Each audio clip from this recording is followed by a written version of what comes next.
E siamo alla volata finale della trasmissione di questa settimana. Siamo negli uffici della CNA, che ormai è diventato da anni collaboratore insostituibile di Panorama Sardo, grazie all'ufficio studi, che addirittura in questa occasione ci presenta 2 report consecutivi e sono assolutamente interessanti e sulla notizia. Il primo parla di bilancio dell'export regionale nel 2021 e l'impatto dell'inasprimento delle sanzioni alla Russia. Per quel che riguarda il 2021 è stato, secondo il vostro report, segretario Porcu, un anno assolutamente positivo e l'impatto delle sanzioni alla Russia è abbastanza modesto. Sì, come lei ricorda, un 2021 si chiude con una performance davvero ottima per il sistema dell'export isolano. Siamo a più 64% sul 2020 e ci portiamo quasi ai livelli pre-pandemici. Però se dovessimo, come peraltro abbiamo fatto nel nostro approfondimento, scorporare la parte che riguarda i prodotti petroliferi, ci accorgiamo che la crescita dell'export sardo è nell'ordine del 31% sul 2019. Siamo di fronte a una performance che è la più elevata praticamente tra le regioni italiane. Secondo posto assoluto, mi sembra. Sì, secondo posto assoluto, e questa condizione, diciamo, fortemente positiva è legata alla ripresa dell'agroalimentare e anche ai prodotti che riguardano la lavorazione del metallo. Ci soffermiamo sull'export verso la Russia, che ammonta, secondo i vostri calcoli, a 14 milioni di euro e rappresenta lo 0,3% dell'export isolano contro una media di 1,5% nazionale. Sì, nell'approfondimento siamo andati un po' a verificare qual è l'impatto dell'inasprimento delle sanzioni alla Russia su quella categoria di prodotti sui quali il governo ha inserito le sanzioni.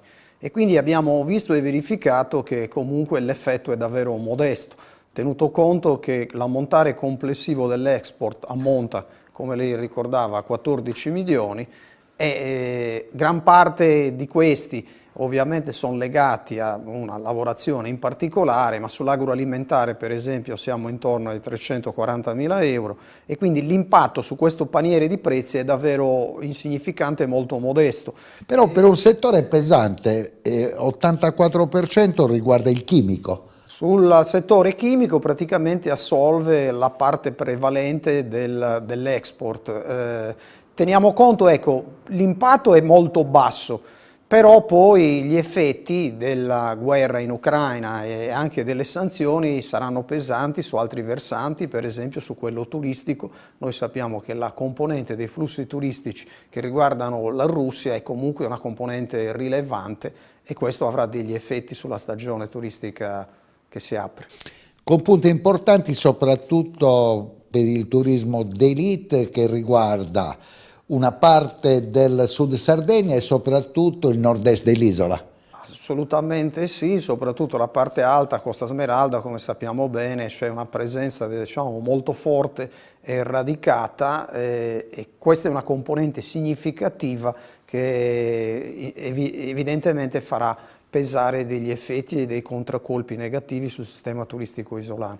Prima di parlare dei prezzi, vorrei che mi raccontasse quali sono i settori eccellenti nella crescita dell'export regionale nel 2021 che ci hanno portato al secondo posto in Italia. Ma è soprattutto una ripresa significativa dell'agroalimentare, quasi 14, quasi 15%, e poi c'è tutta la parte della lavorazione dei metalli che ha influito in maniera significativa, più del 60%. Questi sono i due settori che hanno, dei due segmenti del mercato che hanno trainato questa ripresa. E parliamo adesso del report che avete completato in serata, che sarà presentato domani. Voi parlate di tempesta perfetta dei prezzi, a rischio la tenuta dei settori delle costruzioni e dei trasporti. Sì, ci apprestiamo ad affrontare delle settimane davvero molto critiche, che ovviamente riguardano la pluralità delle attività, nessuna è esclusa.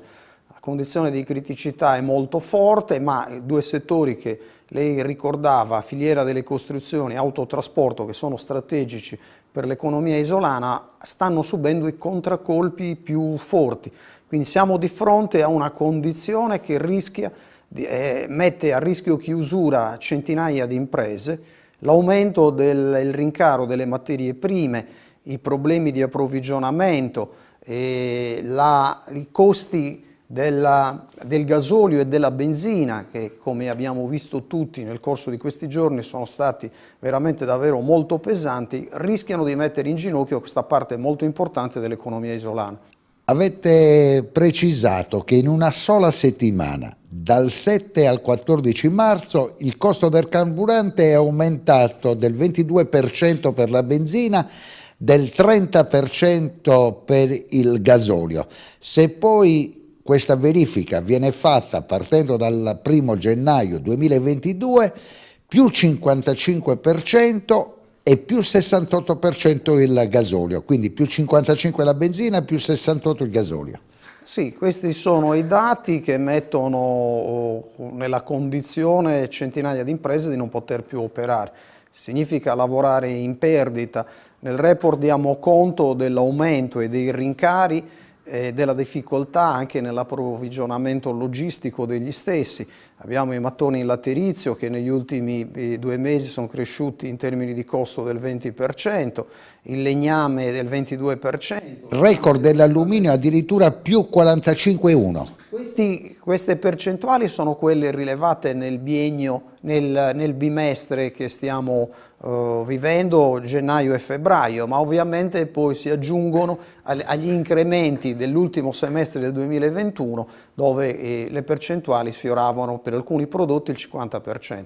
A questo punto la vostra confederazione chiede alla Regione che sia convocato un tavolo delle associazioni di impresa. Sì, noi pensiamo che la soluzione vada trovata nell'immediata convocazione di un tavolo che chiami a raccolta i sistemi associativi delle imprese e chiediamo che quel tavolo provi a studiare delle soluzioni, e per quanto riguarda il settore delle costruzioni e anche per quanto riguarda l'autotrasporto.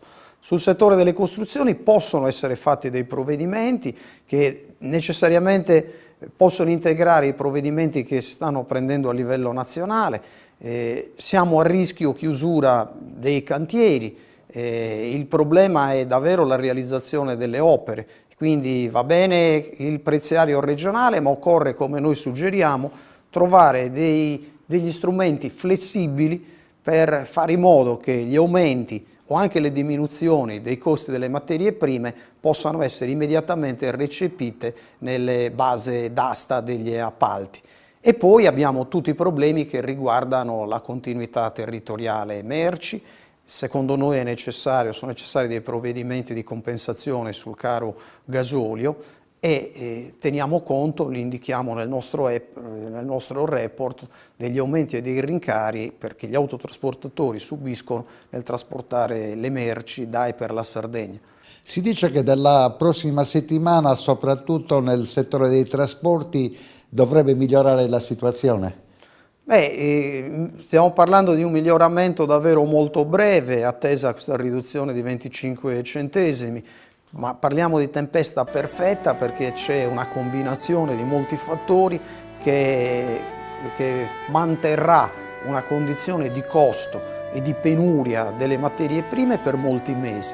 E quindi è evidente che i provvedimenti che sono stati presi dal governo li giudichiamo importanti ma ancora insufficienti e occorre poi che sul livello regionale vengano studiati provvedimenti, alcuni dei quali li suggeriamo nella ricerca che presentiamo, ma vorremmo lasciare al tavolo e al confronto con la Regione l'individuazione di ulteriori strumenti che sono necessari per poter riprendere quel sentiero di crescita su cui sembrava che l'economia regionale si stesse attestando. Secondo lei, Porco, si va a un momento di recessione nella seconda parte del 2022?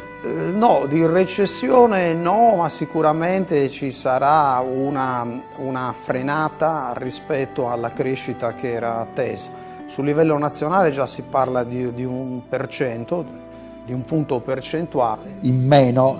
Rispetto al 4 stimato, ma stiamo parlando ovviamente, siamo tutti in un territorio un po', come dire, inedito rispetto a una situazione che è in evoluzione ed è possibile ovviamente che le restrizioni, che le sanzioni e il quadro, diciamo, internazionale producano una frenata ancora più significativa, e questo vorrebbe dire ovviamente anche dei problemi davvero molto seri sulla tenuta occupazionale e anche sulla sostenibilità del sistema produttivo.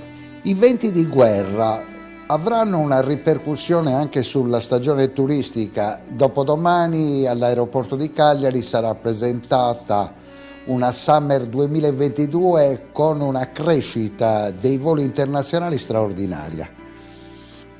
Beh, noi ci auguriamo che da qui all'avvio della stagione turistica possano essere ricomposte a un livello diplomatico queste situazioni che viviamo nel teatro europeo, il che consentirebbe probabilmente di attenuare e di mitigare gli effetti che comunque saranno pesanti, perché abbiamo una porzione molto ampia dello spazio aereo che inibita i voli e ovviamente anche un mercato, come abbiamo commentato prima, molto importante per la Sardegna. Tutto ciò ovviamente comunque ci consente di mantenere un certo ottimismo nella speranza ovviamente che le prossime settimane e i prossimi mesi possano, diciamo, confermare una tendenza alla soluzione di queste criticità.